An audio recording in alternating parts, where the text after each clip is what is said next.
Good afternoon or good evening, depending on where you might be. My name is Kevin Michael Grace, and this is the KMG show for Tuesday, February the 16th, 2021.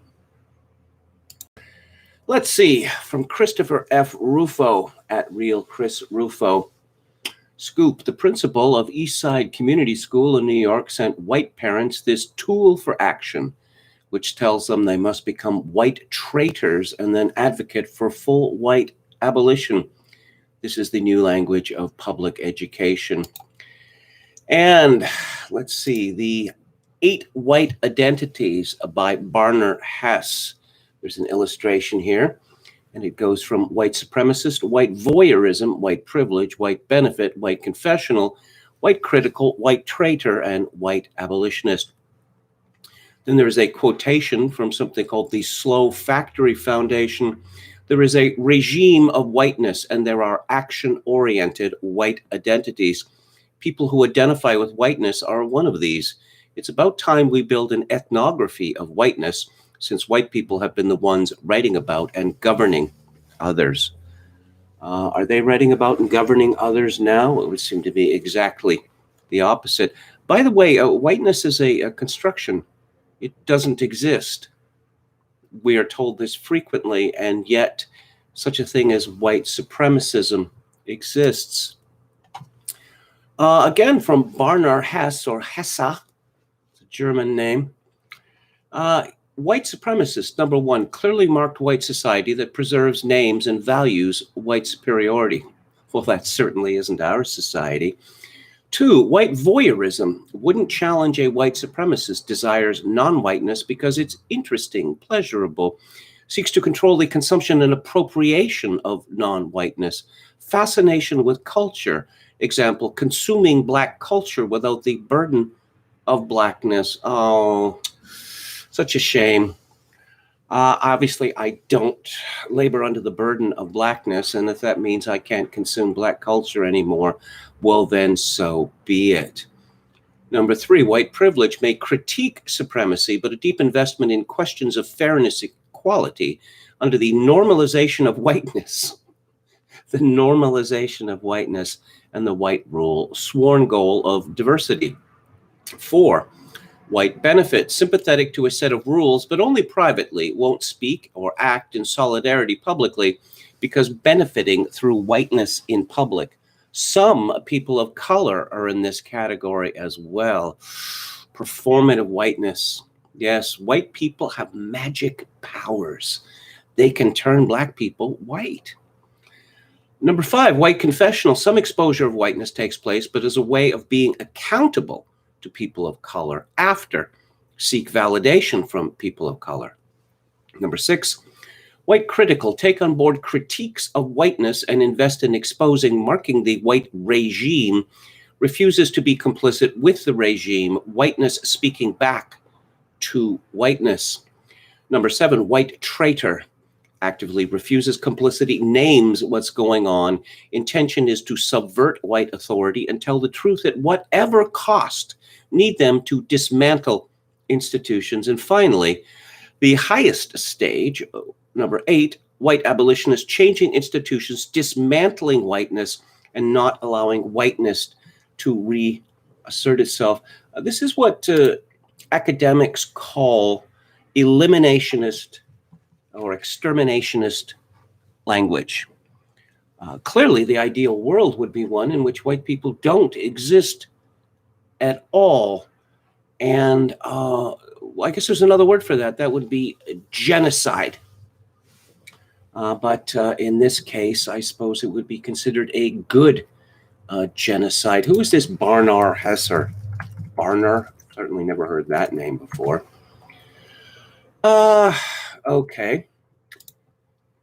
Is there a picture of the fellow? And there is a story about this from the New York Post. And there's a picture of the principal of Eastside Community High School, and his name is Mark Fetterman. The woke offensive at the Eastside Community School in Manhattan features a ranking list, and we've heard that.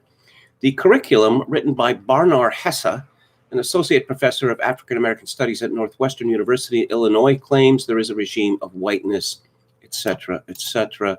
Do we learn any more about Barnard Hessa? Well, he is a black man. He has a PhD in government, ideology, and discourse analysis from the University of Essex in the United Kingdom. I became familiar with discourse analysis in the 1990s. The Human Rights Tribunal of my province of British Columbia decided to incorporate it into its rulings. Essentially, discourse analysis means I'm going to tell you what this means. You may think you understand what it means. You may think you might understand the clear meaning of the words, sentences, paragraphs, etc., but you do not. Barnard Hessa teaches classes in genealogy of racism as a concept, conceptual methodologies, post-structuralism and Black political thought, unsettling whiteness, post-colonial African-American studies, and racism in Western modernity. Recent publications, Creolizing the Political Genealogy of the African Diaspora, Deconstructing White Mythologies, Escaping Liberty, Western Hegemony, Black Fugitivity, Marked, Unmarked, Black Politics and the Western Political Self-Fulfilling Prophecy, the Post-Racial Horizon. Oh, and he has a book, Settled Multiculturalisms, Diasporas, Entanglements, Transruptions. Ooh. I'm laughing at this now. It may well be in the near future that no one will be laughing about this anymore, because it's based on a lie that such a thing as white supremacy exists, or obtains would be the better word.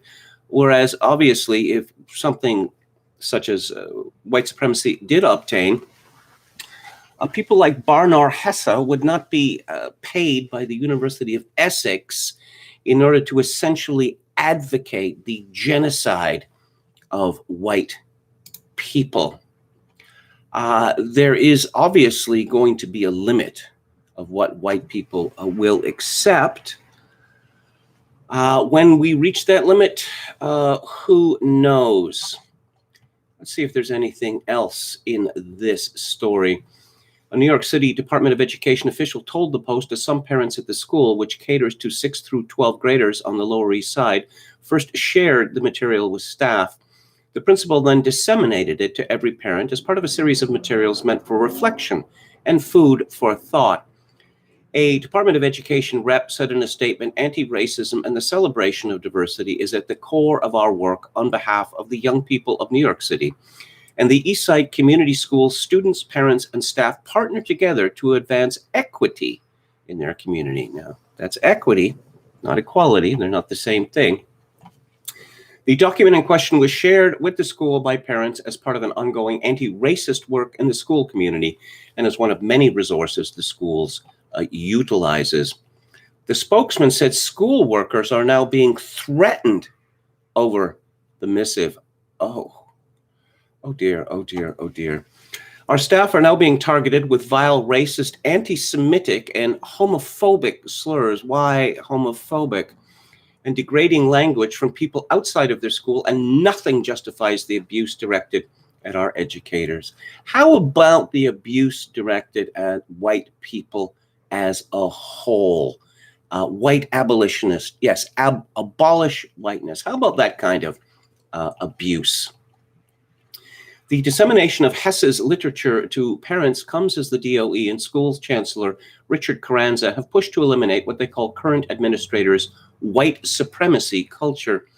The administration has embraced anti-bias training across the board, with staffers forced to attend slideshow presentations denouncing the current culture's paternalism and power hoarding, while getting sued over Carranza's alleged creation of, quote, an environment which is hostile toward whites, unquote.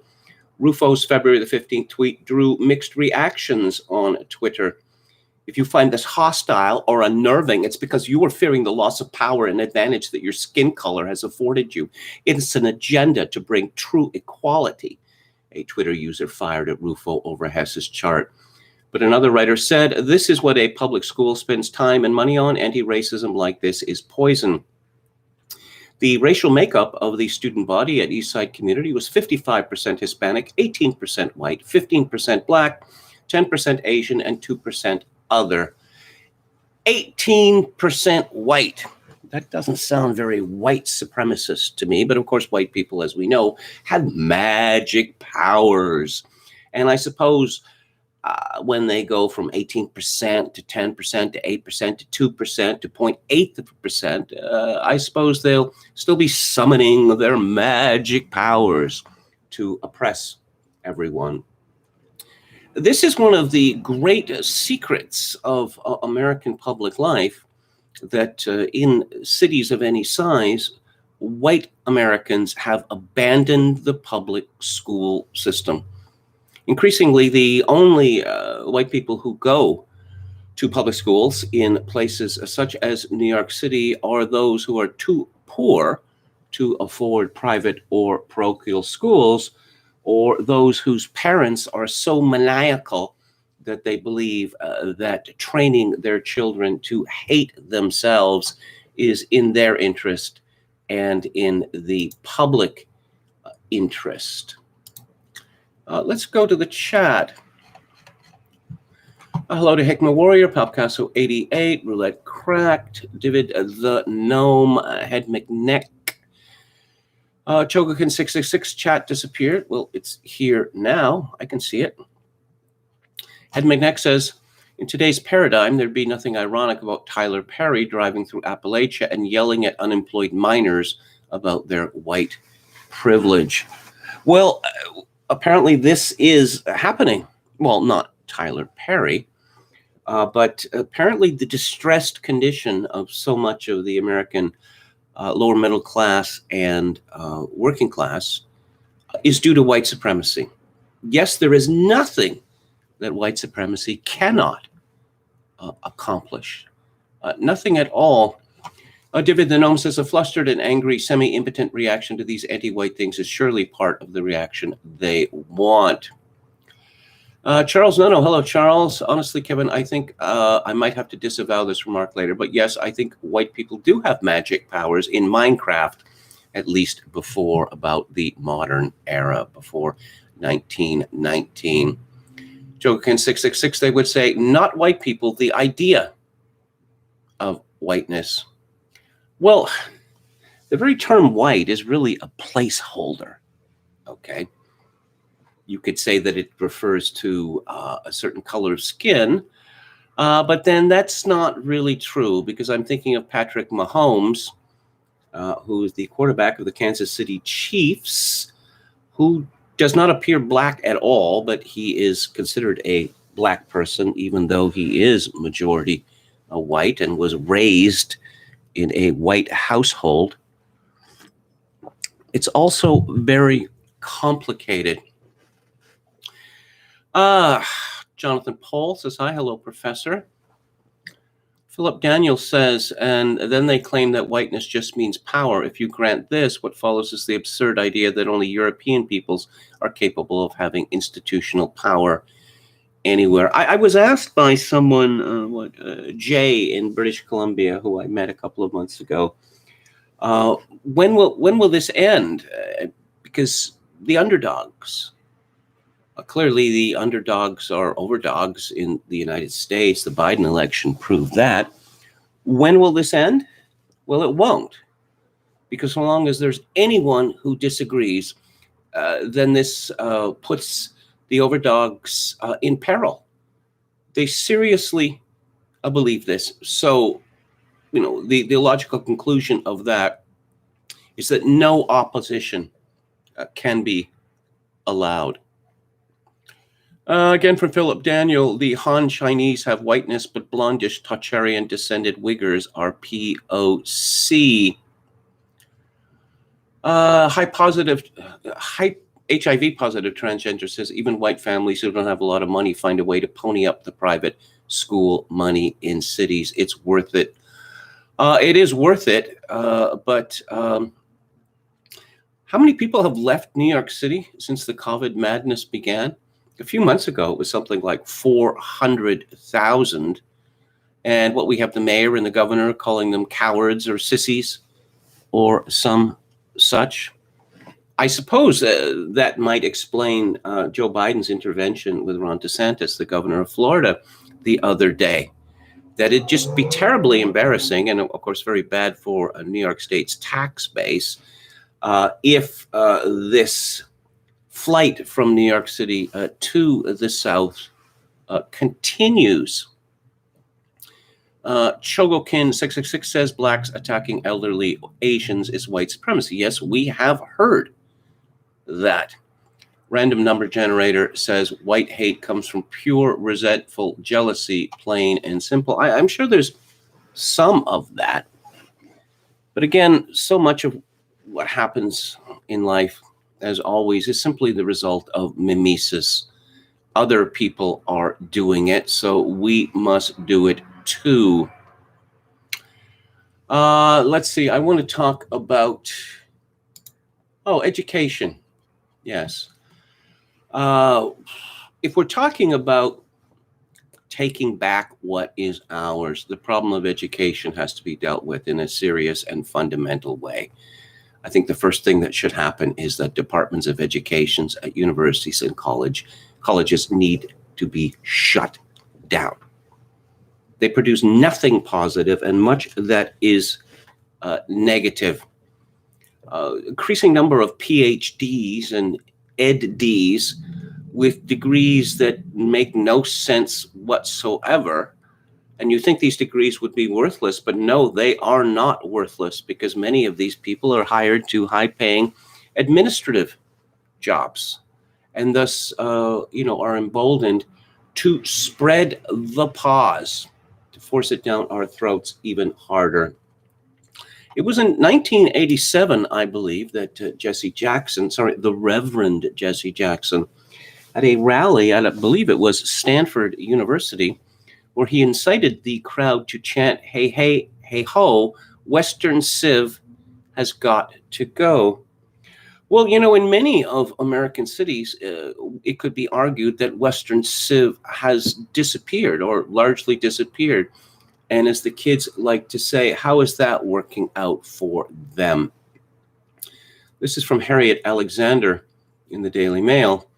A growing number of woke academics are refusing to teach Shakespeare in U.S. schools, arguing that the Bard promotes racism, white supremacy, and intolerance, and instead are pushing for the teaching of modern alternatives. Writing in the January issue of School Library Journal, Amanda McGregor, a Minnesota-based librarian.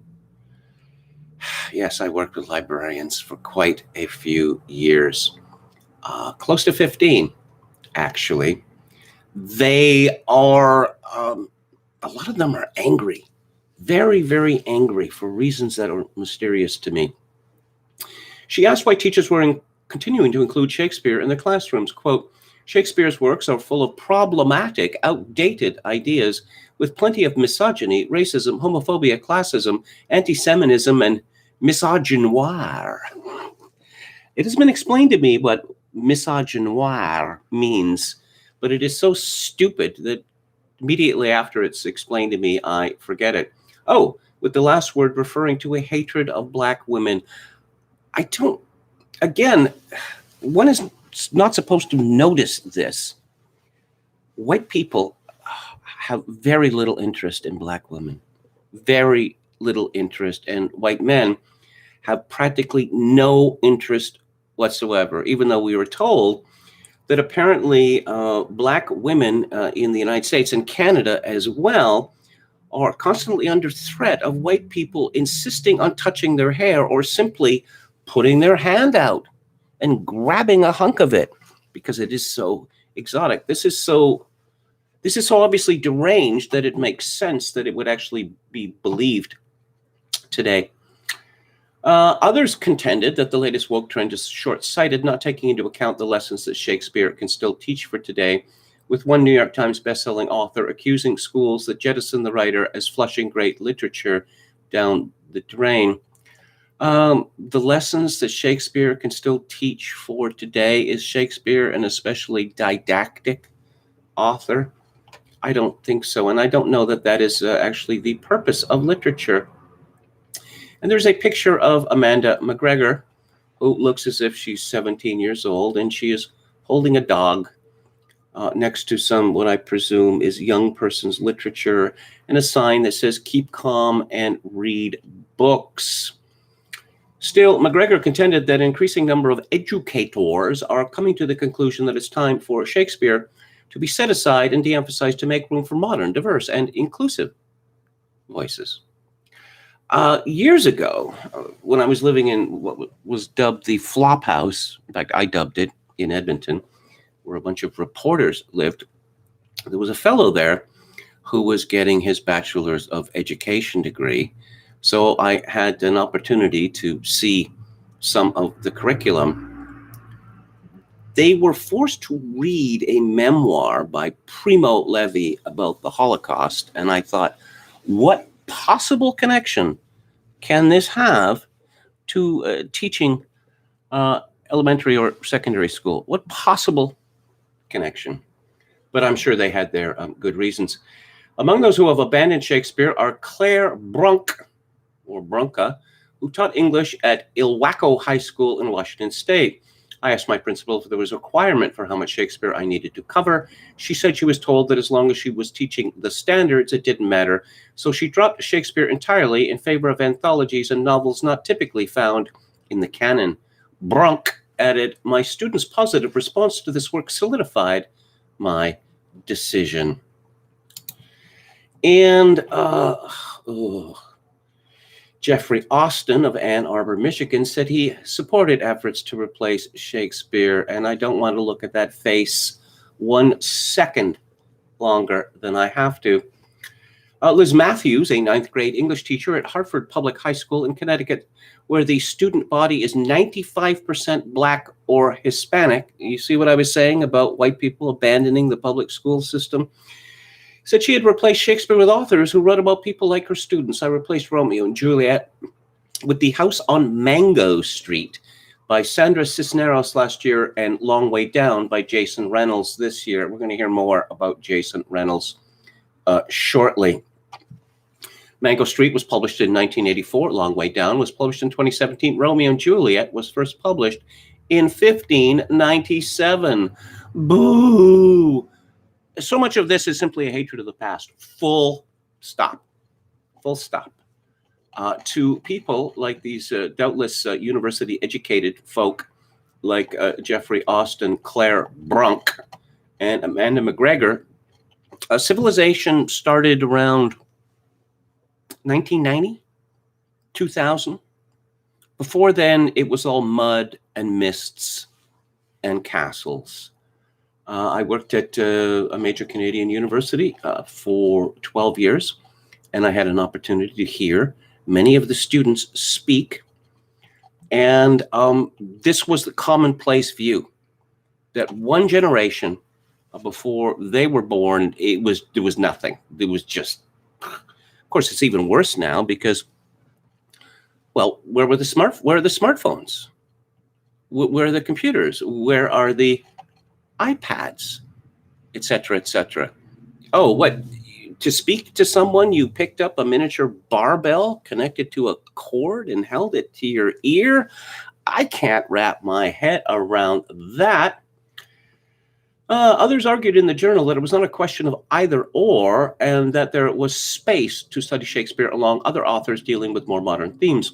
Ayanna Thompson, professor of English at Arizona State University and president of the Shakespeare Association of America, recommended Toni Morrison, trash, August Wilson, W.E.B. Du Bois, or Du Bois, I think it may be pronounced, and James Baldwin, who was a hysterical homosexual. Lorena German, National Council of Teachers of English Anti-Racism Committee Chair and co-founder of the Disrupt Text Forum, which aims to suggest a wide range of literature for study, said she felt Shakespeare should be discarded. Lorena German is an immigrant from the Dominican Republic. And I would suggest that, if she or her parents felt so very strongly against white culture, then they should have stayed in their island paradise. But no, that is too much to ask for. I don't know. Perhaps Shakespeare will no longer be taught. anymore. Or if it is still taught in some schools, it will be ruined by, let's talk about the misogynoir. There were a lot of black women in Shakespeare's plays. I'm drawing a blank there. I'm really drawing a blank there. Shakespeare is going to survive if school teachers insist that children read only books about people who are exactly like themselves in the present. Civilization will survive. But again, I'm told that apparently the situation is a little different in private schools, actually. Everyone needs to be woke. Do we have more on this? I think we do. Because I like finding out about these people.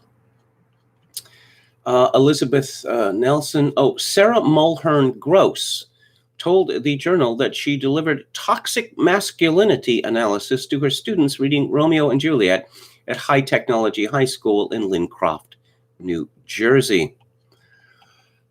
Toxic masculinity analysis. Yes, these manly men, they just run everything. They run everything now. Yes, and it mentions the Stanford University chant led by Jesse Jackson. This story from the Washington Times. It has long been common to modernize Shakespeare. Ian McKellen made a film of Richard III set in a fascism-threatened 1930s Britain. Oh, boo, groan, hiss. The current opposition to Shakespeare appears more rooted in his status and rejection of the concept of timeless merit, the modern teachers say, than in arguments about such specific content matters as Iago despising the title character in Othello because of the Moor's race. Who wrote this? James Varney. Why would okay? I don't know that there's is the Moor in this play? Is he really a black man? It was a commonplace in that time to ascribe blackness to people who were simply black. Ludovico Sforza, who was one of Da Vinci's patrons, he was mocked as Ludovico il Moro because of his swarthy skin. We believe that Shakespeare, like any other playwright, no more and no less has literary merit. Yes, it's all the same. I'm going to be talking about Martin Scorsese's recent essay in Harper's. And who are you to say that The Seventh Seal is a better movie than The Hangover 2? Huh? Elitism, classism. There are no standards anymore, and people like these people, like Lorena German, are they delight in this. He is not universal in a way that other authors are not. He is not more timeless than anyone else. Well, he is actually more timeless than pretty much anyone in the English language, except for Chaucer, I suppose, because he died almost 500 years ago, and people are still reading his books. Shakespeare is far from the only famous author to be squeezed through the social justice cheesecloth. Disrupt texts also went after F. Scott Fitzgerald, William Golding, and other dead white male writers who long dotted high school syllabuses. Okay. Shakespeare-averse teachers are urged to assign contemporary young adult novels as replacements or supplements. These include The Hunger Games and Poet X, which details a young Black Hispanic teenager in Harlem who rebels against her mother's religious upbringing and finds himself in slam poetry. Yes, slam poetry, which is rappers who do not have a beat. In Teenage Literature Reviews this year, the School Library Journal often features books wrapped up in race and queer or lesbian stories. Again, you wouldn't, I read Treasure Island when I was a boy, and I thought that it was thrilling. One of the reasons I thought that I was thrilling, because it was a world that was almost completely unlike my own. Why would I want to read about people who were exactly like me? But what do we know about, okay, the reading zone? Hang on. This is one of the disruptors. And what do we know about her? I think we can guess, but I just like to confirm these things. And I'm almost never disappointed. Sarah Mulhern Gross, such a lot of initials here. NBCT, English at High Tech, AIP, MAT Bio at WCS, NJCTE, New York Times Learning Network, Nerd Camp, NJ organizer. Once again, never trust a woman who calls herself a nerd. At Sea Science Writers Board, owned by 2 Australian shepherds. Yes, women posting their L's online. And there's a picture of her, and she's wearing a shirt that says Stone and Thomas and Acevedo and Reynolds. Remember I mentioned this name, Reynolds? And this is a style in t-shirts. It usually refers to the members of famous rock bands, where you just have a list of their names separated by ampersands. And I looked this up, and I wasn't finding anything, but I found out that there are t-shirts and sweatshirts and hoodies that have this. And then I found out that they are celebrated young adult authors, which as a rule means that they are worthless. Absolutely worthless. Oh, and I believe we talked about the woman from the Dominican Republic. Again, from the Mail, outrage as Manhattan prosecutors dropped the charges against Central Park Karen, 41, because she learned a lot in therapy a year after she called 9/11 on an innocent black bird watcher, but he wants everyone to move on. A bird watcher. Was he? I have my doubts. On Tuesday morning, the Manhattan DA dropped the charges against Amy Cooper on May 25th, 2020. She called 9/11 on Christian Cooper on Central Park, not related. She claimed he threatened her life when he just asked her to put her dog on a leash. The cops came, and she was later charged with falsifying a police report, a Class A misdemeanor, with a maximum sentence of 1 year in jail. She was fired from her investment firm job where she handled an insurance portfolio. She also became one of the faces of a series of incidents across the country where white women used their privilege to wrongly accuse black people of crimes.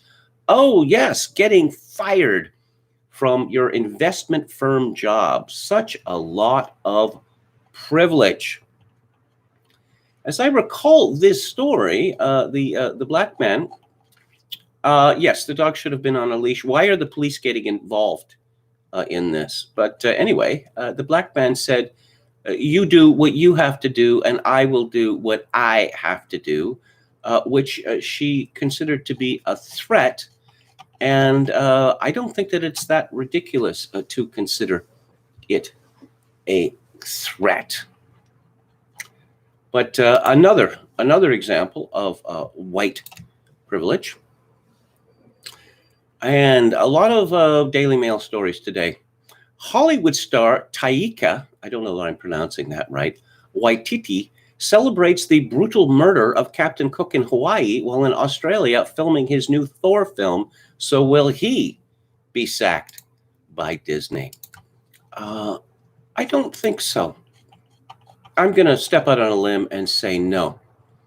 Waititi, who is currently in Sydney filming the new Thor installment, yes, high art from this man, took to Instagram to share his glee on the anniversary of the British explorer's death, which happens to fall on Valentine's Day. Quote, today we celebrate love and also fondly remember the demise of Captain Cook at the hands of the beautiful native Hawaiians in 1779. And the caption, love is in the air. He's made a habit of this, actually. And if you look at the tweet, everyone seems to be on board with the brutal killing of Captain Cook. What do we know about Taika Waititi? That's not his name. His name is Taika David Cohen. And I could ask him, why did you change your name? Are you Are you ashamed of it? Also, I could point out to him, if it were not for colonialism, he wouldn't exist. But I guess he's not competent enough to think this through. As far as Hawaii goes, Hawaii should be an independent country, just like Puerto Rico. And I'm sure people of Hawaii and of Puerto Rico would be much, much better off without American imperialism, American colonialism in their lives. I'm sure both Hawaii is not noted for intellectual stimulation or noted for anything at all, really, except for beaches. But I'm sure that both Hawaii and Puerto Rico would become economic and intellectual powerhouses given independence. And we can only hope that this comes soon. Another story from the Mail: an Oxford University professor today accused college institutions of dismal failure over freedom of speech and claimed they cynically adopted diversity policies as a badge for marketing. Professor Selina Todd, of 47, spoke as the government announced plans for a free speech champion to ensure universities in England do not stifle it. But academic Professor Todd, who teaches modern history at Oxford, questioned whether it would have any effect given recent events. The professor, who was no-platformed herself after lobbying by trans activists over her views on gender, said universities saying they uphold free speech was incompatible with some diversity policies they had adopted. She said she had to have a security guard at lectures when she was threatened by trans rights campaigners. Yes, large, aggressive women who were wrongly gendered at birth as men. That's what we're talking about here. Professor Todd said, quote, "I have at my institution a very good freedom of debate policy, but it completely conflicts with our diversity policies because lobby groups like Stonewall actually pressurize institutions to write policies that say you cannot have debate on certain issues, with the alleged claim being that by people like me articulating my view that sex is biological, it's not assigned at birth, that I'm doing literal harm to trans people in that case, and that's just not right," unquote. It was, hang on, let me just search this here, because I didn't find it in the Wikipedia entry about this woman. It was my understanding that this woman was a lesbian, although I may have confused her with someone else who has stood up against trans rights activists. This is from the Oxford Student from 2 years ago. Professor Selina Todd, a professor of modern history and a tutor at St. Hilda's College, has been accused of being transphobic by St. Hilda's students after she was found to be retweeting transphobic groups on Twitter. Among these include the parody Twitter account British Gay Eugenics. She retweeted a tweet from this group which joked, "Please join our massive thanks to various people for helping trans away the gay." Yeah, okay. Just another retweet by Professor Todd from the same account showed a testimony of a trans man who claimed to be happy now he could identify as a man. The tweet appeared to mock him, saying, "Here are lots of success stories as we trans away the gay. Emmett wasn't allowed to be a lesbian and had to wear skirts and makeup, but when he realized he was supposed to be a boy and started taking testosterone, his church accepted him. All better now." I didn't see this coming, actually. Feminism seemed to be on such a roll until fairly recently, and then a bunch of people who'd been misgendered at birth showed up and said, "We are going to tell you what it is to be a woman. Vagina, uterus, how dare you? How dare you? How dare you even use those words?" The very use of those words is offensive, and with some brave exceptions like Professor Todd, 95% of the feminists said, please don't hurt us. Please don't hurt us. We'll do whatever you say. And no, didn't see that one coming. Let's go back to the chat. Oh, we're talking Metatron. We're talking about LA Quartet. The movies Black Dahlia and LA Confidential were based on two of them. What's the name of that author? Oh, Elroy. Yes, yes. Okay. Breadfruit is a symbol of white supremacy, says Charles. No. Yes, I'm well familiar with the Bounty story, and of course, Lieutenant Bly, as he then was, Lieutenant Bly is one of my great heroes. Breadfruit, it didn't take off. The whole point of the Bounty voyages, of which there were several, was to introduce a breadfruit around the world, and it turned out that apart from the place where it is indigenous, nobody likes breadfruit. It was just supposed to be a miracle food. Ed McNeck says The Bounty with Mel Gibson was my favorite movie as a kid. I like that movie very much, although I have pointed out that there is a gross historical asylum in it, that the mutiny on the Bounty is based on Bly's insistence that they attempt Cape Horn again, and Bly did no such thing, insisted no such thing, among other reasons, because it would have been nonsensical.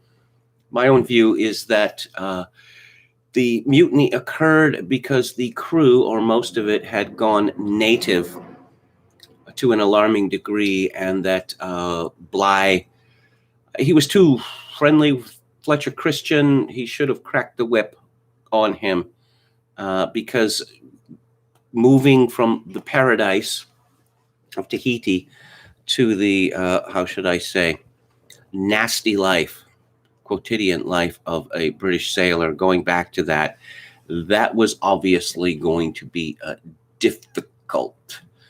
Your mama says the voyage of the James Caird was white privilege. Yes, I think I may talk about the A&E Shackleton movie with Kenneth Branagh, because there's a very good description of the voyage of the James Caird.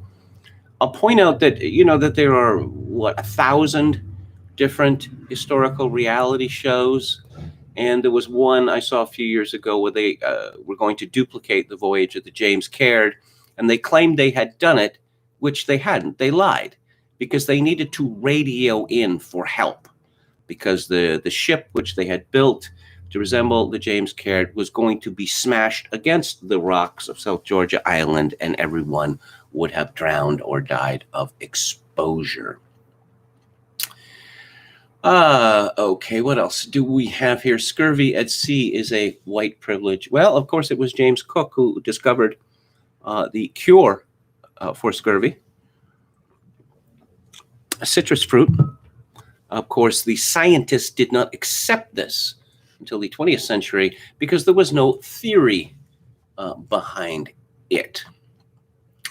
Gandalf White 2 says, I did live in Harlem for a while when I went to school, so I was a bit biased towards Himes simply from my own experience.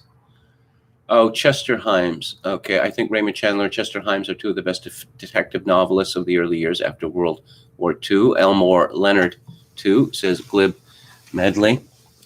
Yeah, Elmore Leonard, I don't know whether he invented the genre of the stupid criminal, but I wish I could remember who wrote this. It was some novel I read years ago, that one cop says to another, we're lucky he was stupid.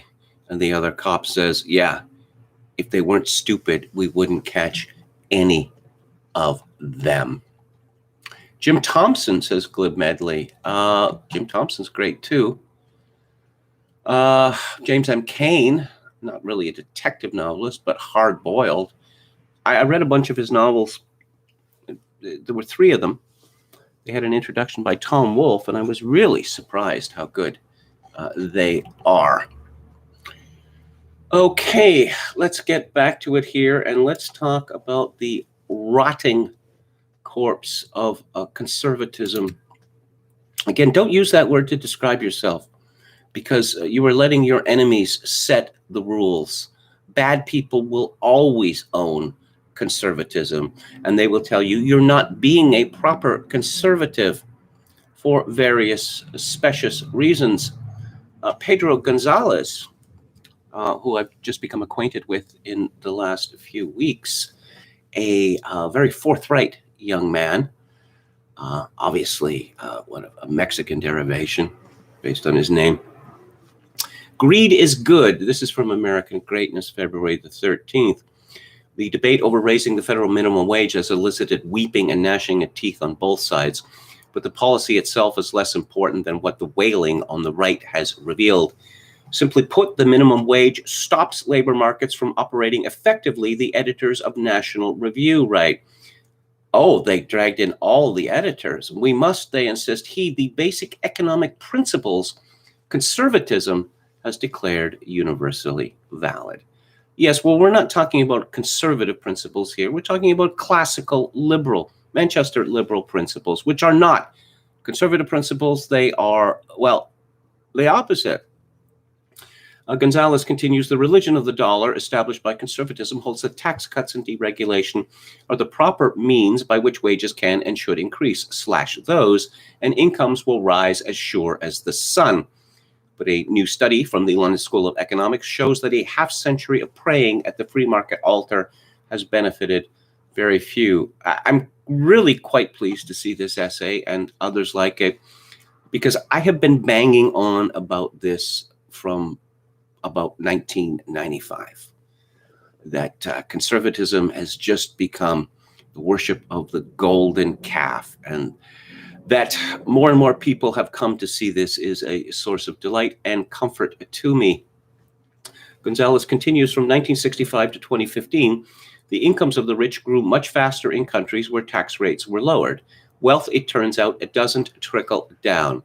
Quote, we find that major tax cuts for the rich push up income inequality as measured by the top 1% share of pre-tax national income. The size of the effect is substantial on average. Each major tax cut results in a rise of 0.8 percentage points in top 1% share of pre-tax national income. The study concludes that economic performance, as measured by real GDP per capita, and the unemployment rate is not significantly affected by major tax cuts for the rich. This trend continued under former President Donald Trump, whose tax cut and deregulation regime accelerated the offshoring of jobs, resulting in billionaires paying less in tax than middle-income Americans for the first time in our history, and stock buybacks to soar to the tune of trillions of dollars. Under Trump, gains for the middle remained anemic, while incomes for the lowest earners received significant boosts thanks to state minimum wage increases. It is telling that the champagne conservatives who otherwise despise Trump praise his economic legacy. Put simply, wages and benefits do not rise for anyone but those the economic power structure is designed to serve. The market is not free at all. It only offers the illusion of freedom until it is time to slam shut the gate. And conservatives know this, as the GameStop stock short squeeze scandal showed. When Robinhood Financial engaged in overt market manipulation by halting trading, National Review's Danielle Tenrero assured us that it feels wrong, but in a certain sense, it's the market working. In efficient markets, counterparties are supposed to correct bubbles. The system is rigged, but only the professionals are allowed to do the rigging for our own good and theirs. The Daily Wire's Ben Shapiro added, undermining confidence in the pricing mechanism of the market to make some quick cash and screw those guys, that is, Wall Street short sellers, isn't virtue. In other words, the market isn't free, but those of us it is not designed to benefit must pretend it is so, that it may continue operating effectively. There are valid counterpoints to be made about raising the minimum wage, whether an increase is too much, too fast, or poorly timed, and how it may affect small businesses. But these are now secondary questions in a broader battle of competing national visions. Is America an economy with a country, or a country with an economy? Contemporary conservatism has, in fact, facilitated the corporate consolidation of the economy by entities that are actively hostile to the small businesses they hold up as props. If it stood for anything other than avarice, it would champion private sector unionization as a mechanism for raising wages through bargaining and promote penalties for globalization, which is harmful both to the mom and pop shops and to workers. Instead, conservatism attacks labor, celebrates globalization, and demands Americans live by the lie that the system is anything but stacked against them. Conservatism has conserved nothing because it ultimately stands for nothing other than greed. Gonzalez concludes. I see he's been accused of being an angry man. Once again, conservatives are not supposed to be angry. People on the right are not supposed to be angry because it is their duty to see their own people immiserated. What's more, they're supposed to cheer about it. Remarkably, yes, the GDP and deficiency, the aggregate is bigger. Oh, well, I don't live in the world. I live in a place. And my part of that aggregate has gotten smaller. Oh, how very selfish of you. They actually talk like that. They actually talk like that. This piece from American Remnant. Too many publications with American at the beginning or national. Peter Brumlow was really on to something when he decided to give his website a unique name, VDARE. I mean, the American conservatism, American greatness, the American spectator, the American this, the American that, they all sort of come together, for me at least. Tom Piatek reminds us yesterday, 16 years ago today, Sam Francis died. What an immense ongoing loss. As I wrote in December 19th in Chronicles, Francis's essays and columns from decades ago are a better guide to what is happening than virtually anything now being written. And there's no better way to wean someone from the jumble of cliches, platitudes, irrelevancies, and non sequiturs that comprise the corpus of respectable conservative thought than by introducing that person to Sam Francis. So if you want to advance the cause of truth and strike a blow against the mediocrities who hounded Sam in life, consider observing the somber anniversary by sharing something Sam wrote with a friend or colleague. Just don't be surprised when your friend asks for more. Well, here, Sam Francis was no question the greatest thinker on the right in modern times. I don't think that can be disputed. But once again, back to American greatness. This is from Pascal Emmanuel Gobry, the debate on what conservatism means after Trump. No, don't have that debate because Trump, well, he stuck a knife into conservatism, and conservatism should be allowed to just bleed out because it is not fit for purpose. It is worthless. It is worse than worthless. In any event, why not just people should call themselves patriots.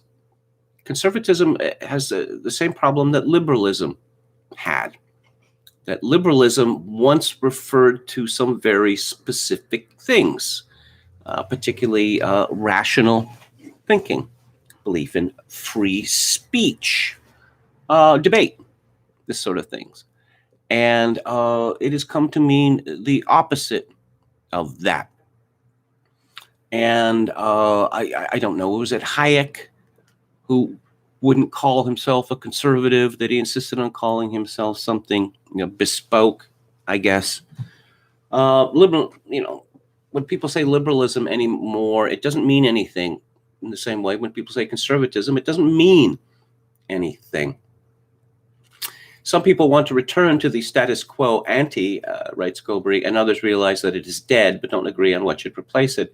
It is in this spirit that Avik Roy, president of the Foundation for Research on Equal Opportunity, has published an interesting essay in National Review outlining what he believes should define conservatism in 2020. Well, you see, I'm suspicious of this fellow right from the very beginning. Foundation for Research on Equal Opportunity. There is no such thing as equal opportunity. There can never be such a thing as equal opportunity. It would take a totalitarian state to even attempt it. Just briefly to explain, I gave an example, a year or so ago.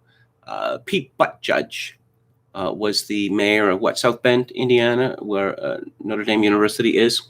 So let's take a look at Pete Buttigieg, and we'll compare him to someone who lived in South Bend's inner city. Pete Buttigieg, both of his parents, professors, high IQ people.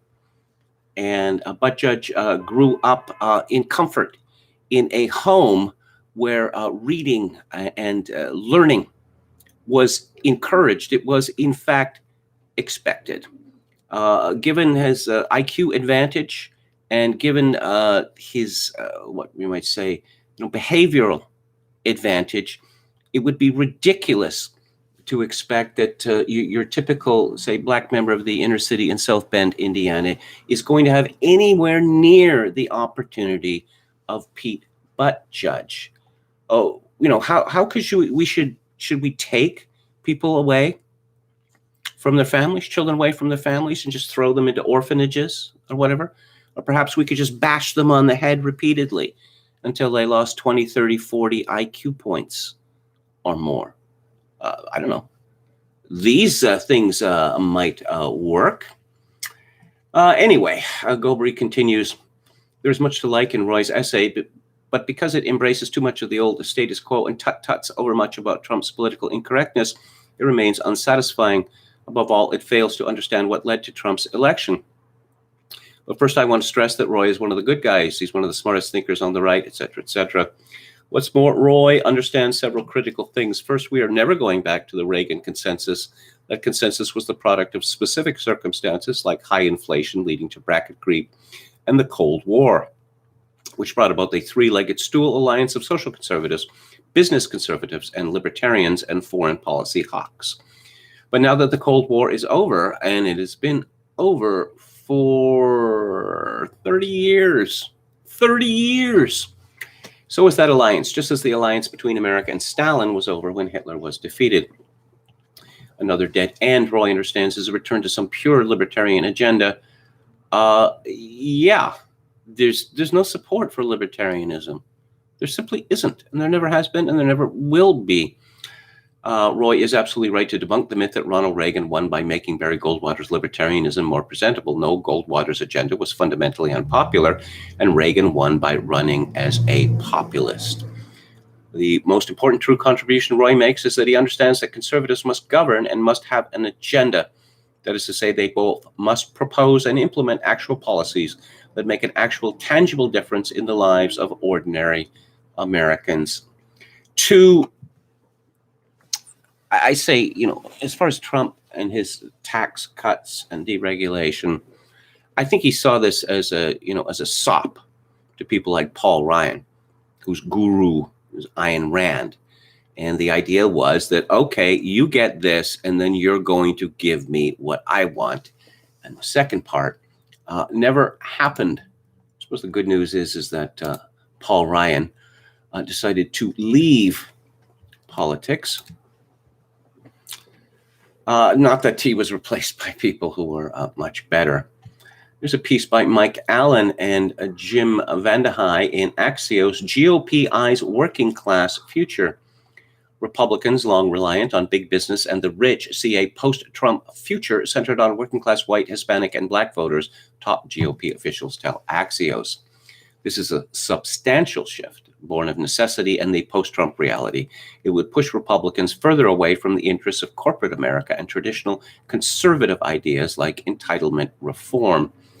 Top Republican officials tell Axios that if the party is going to survive, it needs to copy Donald Trump's fixation on blue-collar workers in 2016 and working-class and minority voters in 2020, and ditch, or at least downplay, allegiance to big business. So instead of Republican leaders talking about reforming Medicare or Social Security, you'll hear them talking about protecting entitlements. Yeah, that's interesting because, as I've mentioned many times, I watch a TV channel which is favored by old white people. And the number of ads about Social Security and getting the most out of your Social Security and getting the most out of your, post-65 medical coverage, guess what? Ordinary Americans love these programs, and for Republicans to talk about, reforming them or gutting them is absolutely suicidal. Instead of corporate tax cuts, job stability will be a campaign theme for House Republicans as they try to win majority in next year's midterms, Why is this happening? Because numerous corporations are cutting off money to a big chunk of Republicans who refuse to certify Joe Biden's victory. And Blair Nathan, who I interact with on Twitter, has something very interesting to say about this article. In other words, Trump doing the time means Republicans might be forced to do the crime now because they have nothing to lose. That would be a good development. This is something that the right, or the so-called right, has never really understood. There was a fellow called Brian Mulroney, one of the worst prime ministers in Canadian history, possibly the worst, till Justin Trudeau. And he campaigned as a right-winger because, Reagan had been elected, Thatcher had been elected. Oh, and he compared Canada to Sweden, and no, we need to change things. And so he got a reputation for being a right-winger, and he was attacked ferociously as such when he wasn't. And I thought at the time that exact phrase, that if Mulroney is going to do the time for being a right-winger, he might as well do the crime. No, but instead, Mulroney gave us family reunification as a permanent #1 priority in immigration. And he also gave us government-mandated affirmative action. So there's a piece here by Paul Gottfried in Chronicles about Martin Luther King Jr. He writes, for years I've been listening to the hot air produced by Conservatism, Inc. about the political conservatism of Martin Luther King Jr., who was dedicated to, quote, self-government based on absolute truth and moral law, unquote. Supposedly, King was also a proud member of the GOP. This last claim is not even remotely true, as Alveda King, MLK's niece and a fan of Donald Trump, revealed to Newsmax in 2013. The closest to a show of bipartisanship from King came when he condemned both parties for being too reactionary, the Democrats for harboring segregationists and Northern Republicans for promoting grasping capitalists. The only reason one might attribute to King other ideas is that conservative foundations have played dishonestly with the facts of his life. Although it would be unfair to deny that King was heroic, often fought unjust situations, and held more conservative views on homosexuality than most of the present leadership of the conservative movement, he was an easily recognized member of the left. And he refers to this as late coming, and I will explain. There is another compelling reason the conservative movement misrepresents King and his intentions. This movement is really another name for the late coming left. Among German historians, a debate has raged about why their countrymen succumbed to Nazi rule when other European countries avoided such a grim fate. One theory concerns Germany as a Spätkommende Nation, a late-arrived nation that was never comfortable with its identity and therefore prone to overcompensating, e.g. by yielding to a crazy nationalist demagogue. Presumably a nation that developed over centuries rather than one that went through all the stages of national evolution in the late 19th century would have been less likely to strut around, playing up its importance. Whether this theory has value for the study of Germany, it does. It does explain the catch-up game engaged in by the conservative movement, but spokespersons are always claiming positions that the left used to hold before it became more radical. Thus, Conservatism, Inc. is now for gay marriage as an expression of family values, but not yet for transgendered restrooms.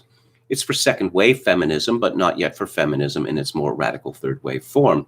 This practice of pouncing on one-time leftist positions and declaring them to be conservative ones has a negative side. It makes those engaged in this exercise both self-conscious and arrogant. They counterfactually insist that they are affirming eternal truths and that any deviation from them, particularly in the direction of what used to be the right, deserves to be severely punished. That way, one establishes one's own brand of the right as the only permissible one. On Fox News, much effort has been made to stage debates between paid leftist debating partners and exponents of approved Con Inc. positions. In this way, one can convey to millions of viewers what are the only acceptable views on the right and defend those views against the left, and presumably against a more extreme right. These would-be conservatives have also taken over a one-time leftist view of American history and turned it into their own conservative one. Although we used to be racist, sexist, and homophobic, America was supposedly founded on noble egalitarian ideals that are now being put into practice. The conservative establishment also praises earlier generations for having fought just wars to save the world from less democratic powers. Although we were politically flawed at the time that we waged these struggles, we were, as Alan Bloom insists in his best-selling The Closing of the American Mind from 1987, working to convert our adversaries to our democratic ideals and aspirations through a bloody educational experience.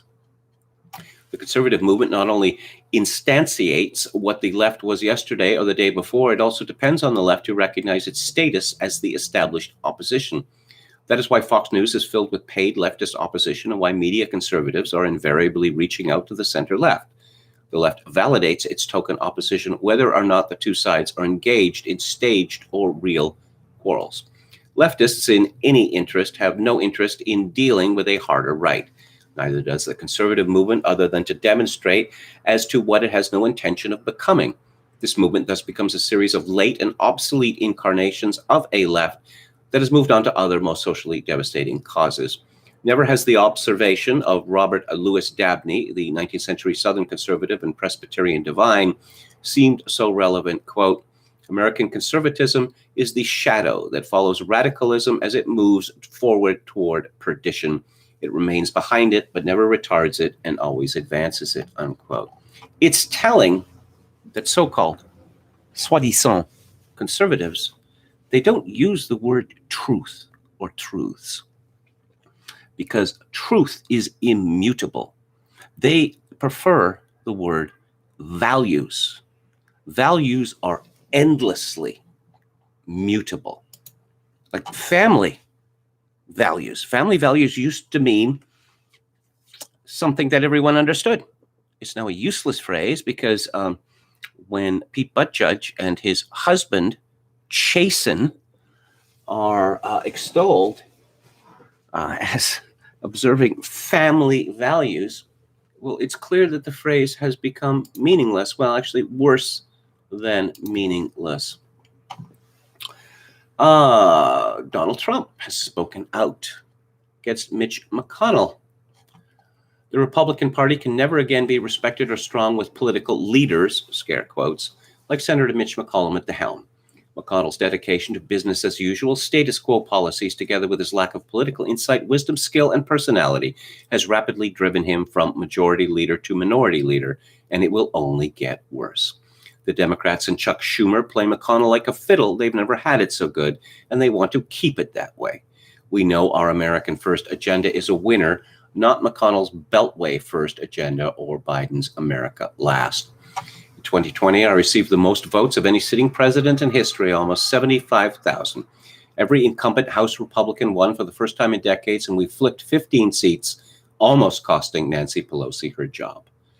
Republicans won majorities in at least 59 of the 98 partisan legislative chambers, and the Democrats failed to flip a single legislative chamber from red to blue.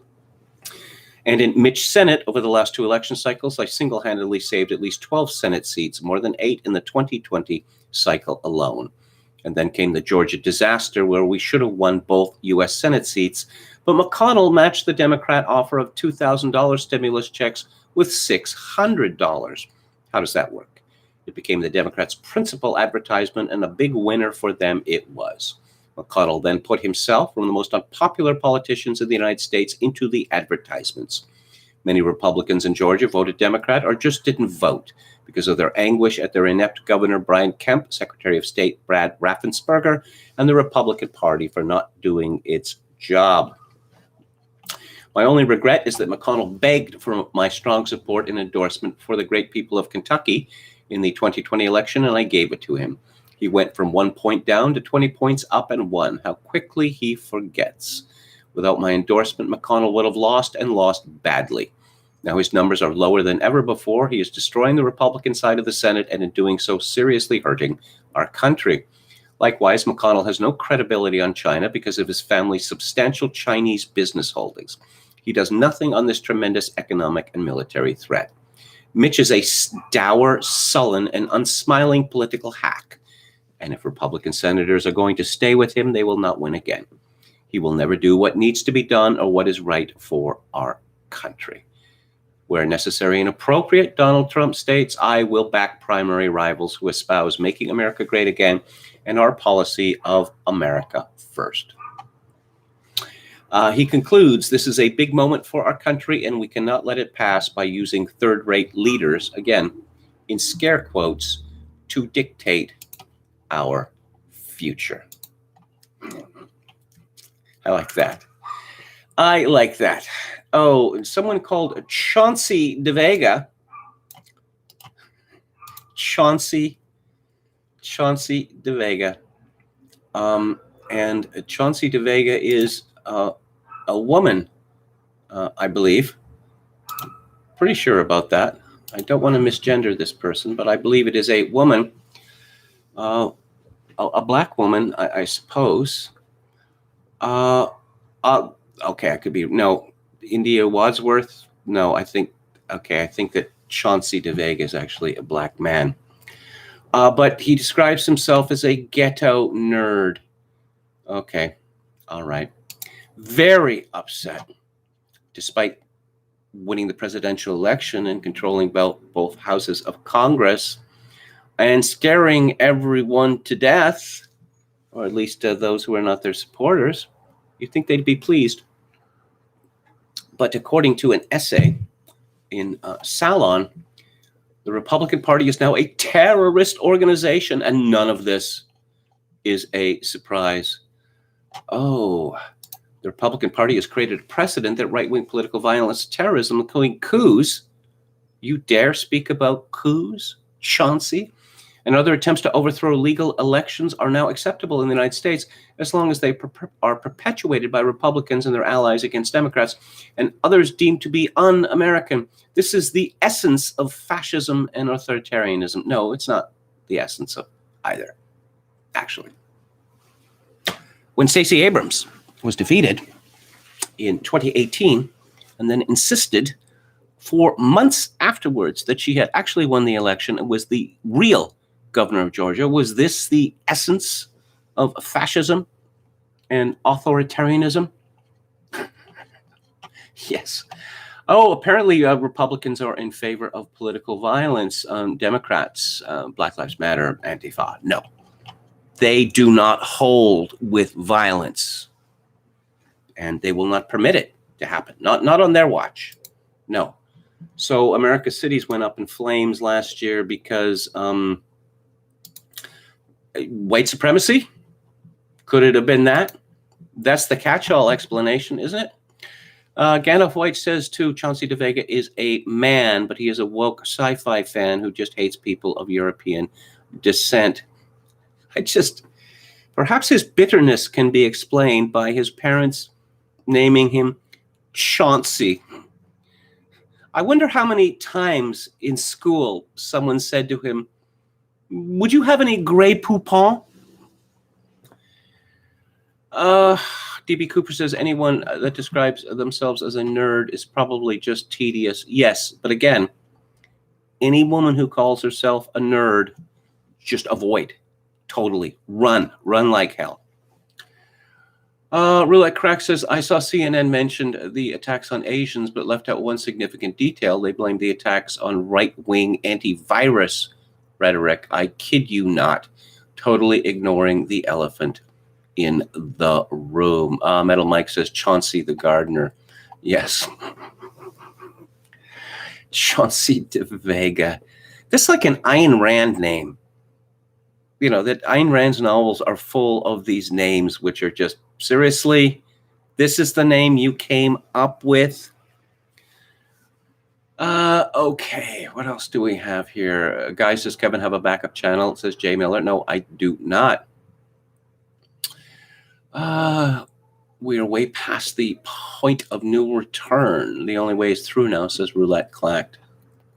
Roulette Cracked. I don't really know what that means. I think Trump is much more effective as a kingmaker than being in the White House. He can transform the party for the long run, says Jay Miller. Yeah, I don't know. Ed McNeck says, Kevin, you rightly bemoan conservatives for continuing to call themselves such after the Cold War ended. You refer to yourself as a Zionist, but Zionism won its fight 73 years ago. Well, I suppose one could argue that there remains a threat to the existence of Israel. I mean, the two-state solution is obviously a threat to the existence of Israel, because the Palestinian state would be used right from the very beginning as a launching point for efforts to push the Israelis into the sea. I don't, and if they were honest, if you asked them, they wouldn't disagree, because it's their view that the Israelis have no right to be in Palestine. It's not their land. That's what they argue. Okay, let's go to, we were talking about political violence, and let us go to the expert. The expert is Georges Sorel. And of course, I am discussing James Burnham's The Machiavellians, Defenders of Freedom. He writes, when the governing class, no longer daring to govern, are ashamed of their privileged position, are eager to make advances to their enemies and proclaim their horror of all cleavage in society, they are acting like cowards and humbugs, not saints. Let us therefore do more and more every day for the disinherited, say these worthy liberals. Let us show ourselves more Christian, more philanthropic, or more democratic, according to the temperament of each. Let us unite for the accomplishment of social duty. We shall thus get the better of these dreadful socialists who think it possible to destroy the prestige of the intellectuals, now that the intellectuals have destroyed that of the church. As a matter of fact, these cunning moral combinations have failed, and it is not difficult to see why. The specious reasoning of these gentlemen, the pontiffs of social duty, supposes that violence cannot increase and may even diminish in proportion, as the intellectuals unbend to the masses and make platitudes and grimaces in honor of the union of the classes. Unfortunately for these great thinkers, things do not happen in this way. Violence does not diminish in the proportion that it should diminish, according to the principles of advanced sociology. Burnham comments, an open recognition of the necessity of violence can reverse the social degeneration. Violence, however, can serve this function, can be kept free from brutality and from mere vengeful force only if it is linked to a great myth. Myth and violence, reciprocally acting on each other, produce not senseless cruelty and suffering, but sacrifice and heroism. But by what is only superficially a paradox, the open acceptance of violence, when linked with a great myth, in practice decreases the total amount of actual violence in society. As in the case of the early Christian martyrdoms, which research has shown to have been surprisingly few and minor, the absolute quality of the myth gives a heightened significance to what violence does take place, and at the same time guards against an endless repetition of vulgar brutalities. Sorel writes, it is possible, therefore, to conceive socialism as being perfectly revolutionary, though there may only have been a few short conflicts. Provided that they have strength enough to evoke the idea of the general strike, all the events of the conflict will then appear under a magnified form, and the idea of catastrophe being maintained, the cleavage will be perfect. Thus, one objection often urged against revolutionary socialism may be set aside. There is no danger of civilization succumbing under the consequences of development of brutality, since the idea of the general strike may foster the notion of the class war by means of incidents which would appear to middle-class historians as of small importance. Well, let's look at the gay liberation myth. And what was it, Stonewall in 1968 or 1969, when we first heard this, that supposedly homosexuals in the United States and elsewhere were just horribly persecuted. Their lives were utmost misery. That's simply not true. Simply not true at all. In the late 60s in America, homosexuals were they were wealthy and they were powerful.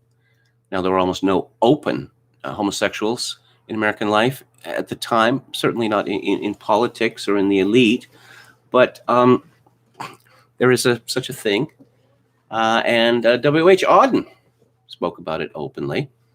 What the Velvet Mafia, Lavender Mafia, whatever you want to call it, homosexuals, occasionally the police would bust their bars and arrest people or bust them for their activities in public washrooms, which would be a great humiliation. But the idea that homosexuals in the United States were grossly persecuted is simply untrue. But again, such is the power of myth that, again, apparently it still continues. Despite the fact that we are forced to openly worship homosexuality, we still get the myth that, oh, just the terrible, oh, the teenagers in school coming out. Really? It seems to me that for some time now, when some teenager comes out at school, he is brought to the front of the class or to the front of the stage in an assembly, and all the students are ordered to toss laurels at him and to cheer him to the rafters. And Burnham continues, Sorrell's attitude towards violence is part of a more general social attitude, which he does not hesitate to call pessimism. He is quite prepared to defend the ethics of pessimism. Quote, the optimist in politics is an inconstant and even dangerous man because he takes no account of the great difficulties presented by his projects. If he possesses an exalted temperament, and if unhappily he finds himself armed with great power, permitting him to realize the ideal he has fashioned, the optimist may lead his country into the worst disasters. He is not long in finding out that social transformations are not brought about with the ease that he had counted. He then supposes that this is the fault of his contemporaries. Instead of explaining what actually happened by historical necessities, he is tempted to get rid of people whose obstinacy seems to him to be so dangerous to the happiness of all. During the Terror, the men who spilt most blood were precisely those who had the greatest desire to let their equals enjoy the golden age they had dreamt of, and who had the most sympathy with human wretchedness. Optimists, idealists, and sensitive men, the greater desire they had for universal happiness, the more inexorable they showed themselves. Pessimism considers the march towards deliverance as narrowly conditioned, on the one hand, by the experimental knowledge that we have acquired from the obstacles which oppose themselves to the satisfaction of our imaginations, or, if we like, by the feeling of social determinism, and on the other, by a profound conviction of our natural weakness. If this theory is admitted, it then becomes absurd to make certain wicked men responsible for the evils from which society suffers. The pessimist is not subject to the sanguinary follies of the optimist. Infatuated by the unexpected obstacles that his projects meet with, he does not dream of bringing about the happiness of future generations by slaughtering existing egotists, unquote.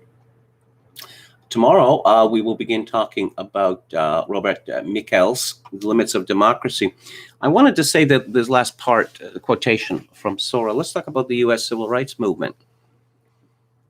It was a smashing success in terms of legislation and in terms of changing the attitudes of the majority of Americans toward blacks.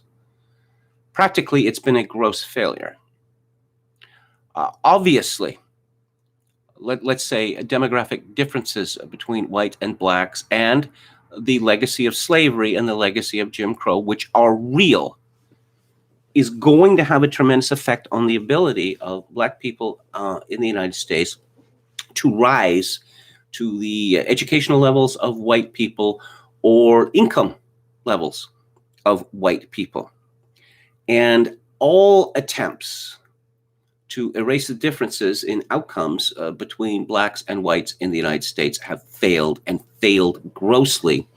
And so we arrive at our present point, where apparently the reason for the lack of equality, I don't mean legal or statutory equality, but I mean, let's say, social equality or economic equality. The reason for this is obviously white supremacism, i.e. white witchcraft. This is the position that the idealist, the sensitive man, finds himself in, where he believes something which is preposterous. It's the only way to explain the failure. Let's go back to the chat.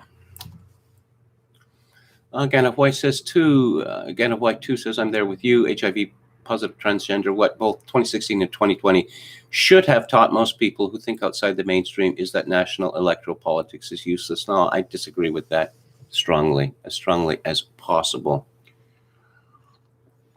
Conversely, local politics is extremely important, says Gandalf White II. Our people need to be involved in running for city council, water boards, school boards, sheriffs, etc. Yes, this is true.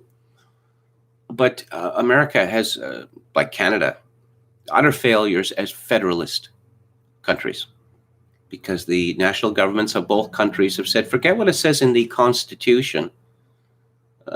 Forget tradition and common law and all that. We are telling you what to do.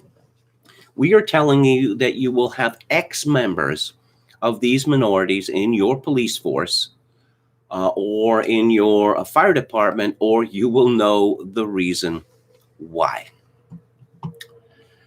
G.J. Miller says, until the old guard is no more, the GOP will always be in this morass unless they get it together for the 22 midterms.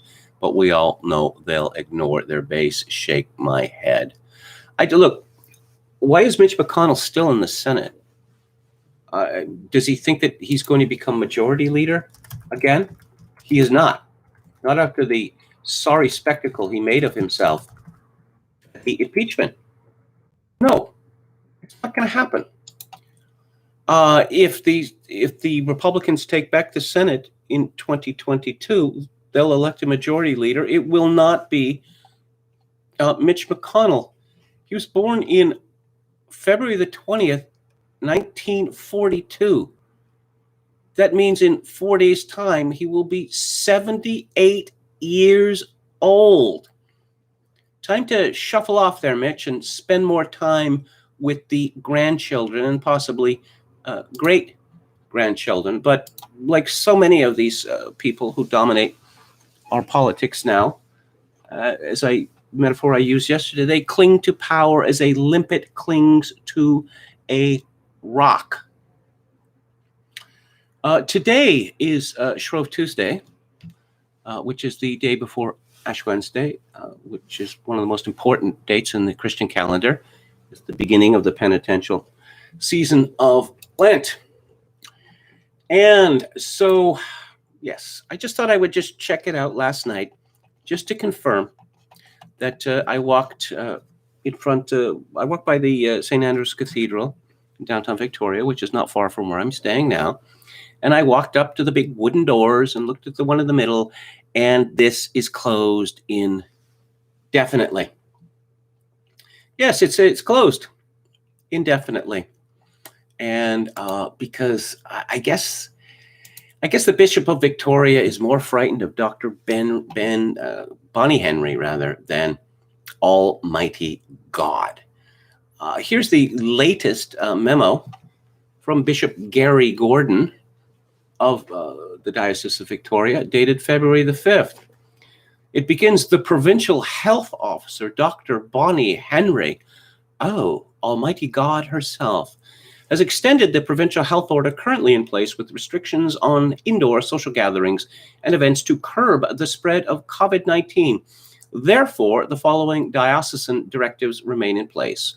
All masses, Sunday celebration of the word, and scheduled liturgical events with a congregation remain suspended.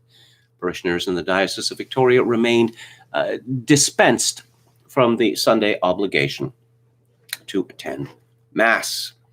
During these extraordinary circumstances, parishioners are encouraged to participate remotely in the celebration of the Eucharist, utilizing various means of communication, including the television, live stream, or taped options. Yes. Okay. Yeah. So this is what the church has been reduced to in my country, and I suppose, well, the Western world. There has been, apart from the evangelicals, as previously mentioned, there doesn't seem to be any opposition to this suppression of religion. No, I mean, that would be extreme. That would be extreme. Well, what exactly are they afraid of? Christians lived in the catacombs. They were thrown to the lions. They were sent to the salt mines. They faced serious punishments in the past under all manner of regimes. But now, oh no, this is different. How is it different? Oh, it's a virus. Oh, so during the bubonic plague, during the Spanish flu, did the Catholic Church pack it up? Did they? No. No, they didn't. Strangely enough. Actually, Christian missionaries were often sent deliberately to diseased populations like Father Damien in the Hawaiian Islands. Or Father Herman Cohen, who died ministering to French prisoners. He died of tuberculosis, which he caught from French prisoners he was ministering to at Spandau prison in Berlin in 1871. Oh, but dear, I mean, can you imagine people actually risking their lives to bring the Eucharist to people? I mean, that sounds pretty irresponsible, doesn't it? I mean, tuberculosis, that's a communicable disease. So our reading from today is from chapter 21 of the Gospel of St. John. And so Jesus came up and took bread, which he gave to them, and fish as well. And Jesus appeared to his disciples a third time after his rising from the dead. And when they had eaten, Jesus said to Simon Peter, Simon, son of John, dost thou care for me more than these others? Yes, Lord, he told him. Thou knowest well that I love thee. And he said to him, feed my lambs. And again, a second time, he asked him, Simon, son of John, dost thou care for me? Yes, Lord, he told him. Thou knowest well that I love thee. He said to him, tend my shearlings.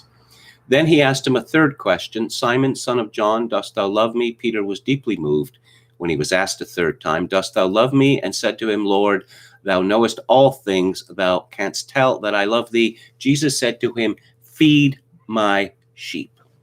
And so what does the Bishop Victoria say to his parishioners? Let them eat Zoom. Does Bishop Gary Gordon think, how many Catholics does he think are going to come back to church after this monstrous hysteria is over? Because the leaders of the Catholic Church have essentially said, mass attendance, nah, you don't need that. Just watch a video. Communion? Nah, communion has no efficacy. I mean, if it had efficacy, we would insist upon it. And I was thinking, again, tomorrow is Ash Wednesday. So if I watched a Zoom service and then I smeared cigarette ash over my forehead, would that do? Would that be a reasonable approximation? But the BC government, of course, is involved in this. I mentioned this last week. And the story happened, the court hearing happened too late for me to discuss on the show. But I found this rather extraordinary story from CBC. Judge questions the court's role in managing public health orders to ban church gatherings. The Chief Justice of the BC Supreme Court says the Attorney General is putting the court in an impossible position by asking for an injunction ordering 3 churches to stop in-person religious services until their challenge of public health orders is heard. Chief Justice Christopher Hinkson said public health orders already prohibit such gatherings, and it's within the power of Provincial Health Officer Dr. Bonnie Henry and the government to escalate enforcement without a court order.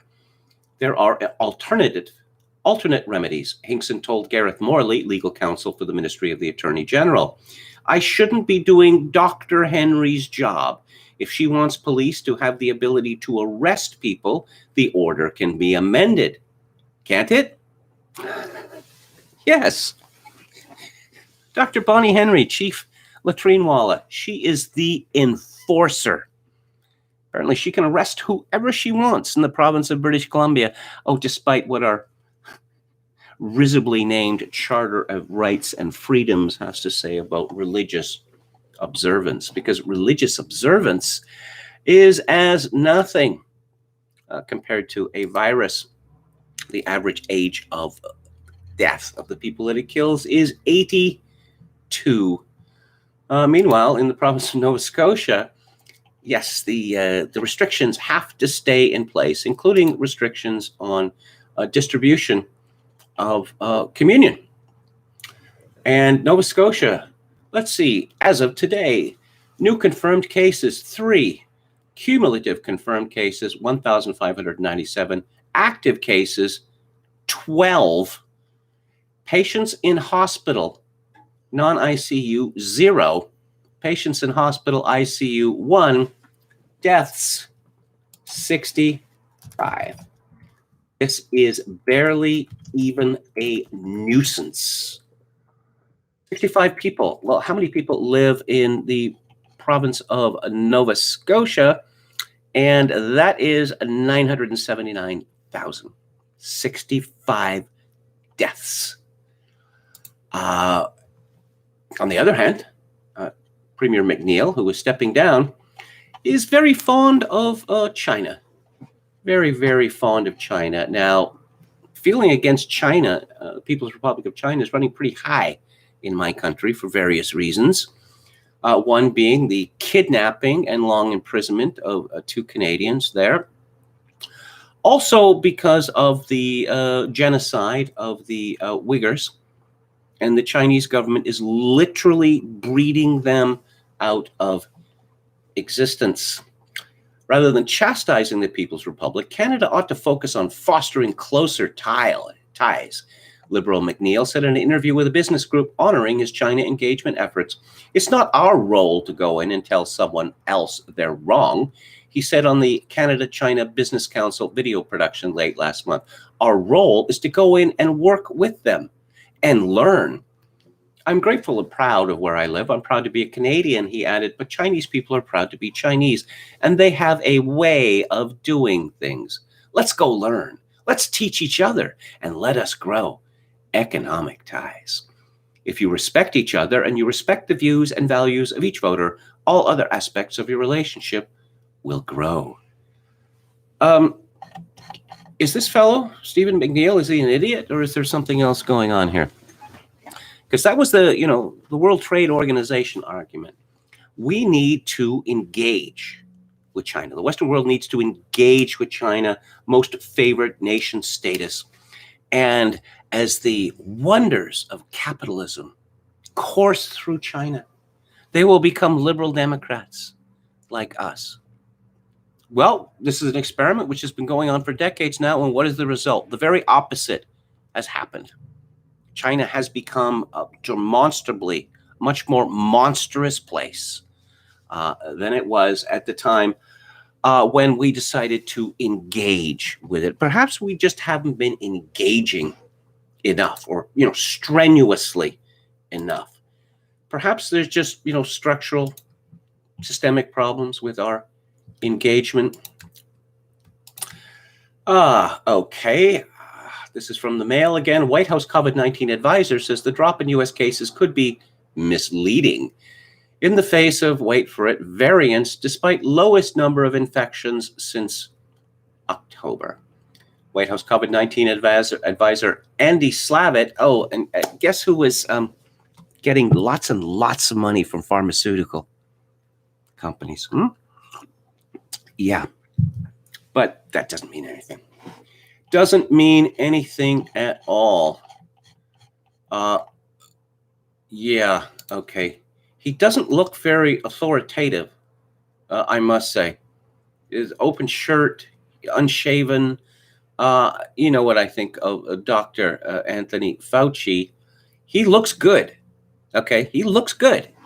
This fellow could take a lesson from Fauci in that regard. Oh, Joe Biden did not speak to Andrew Cuomo about mounting scandal over cover-up of nursing home COVID deaths when they met in the Oval Office, White House says. New York State Senator Jessica Ramos tweeted, "Trash. No one believes you." What does the chat think? Is Cuomo actually going to manage to brazen this out? Alessandra Biaggi tweeted, "No, Governor Cuomo, you did not tell the entire Senate or Assembly that there was a DOJ investigation as the reason why you didn't share the nursing home numbers. I found out about a DOJ investigation with the rest of New Yorkers in the New York Post story Thursday night." She continued, "To New Yorkers watching Cuomo's press conference, it is riddled with lies, theater, and deflection." From Jessica Ramos, "No point did the administration notify the legislature about a DOJ investigation. People died and Cuomo lied. Then he had the gall to write a book."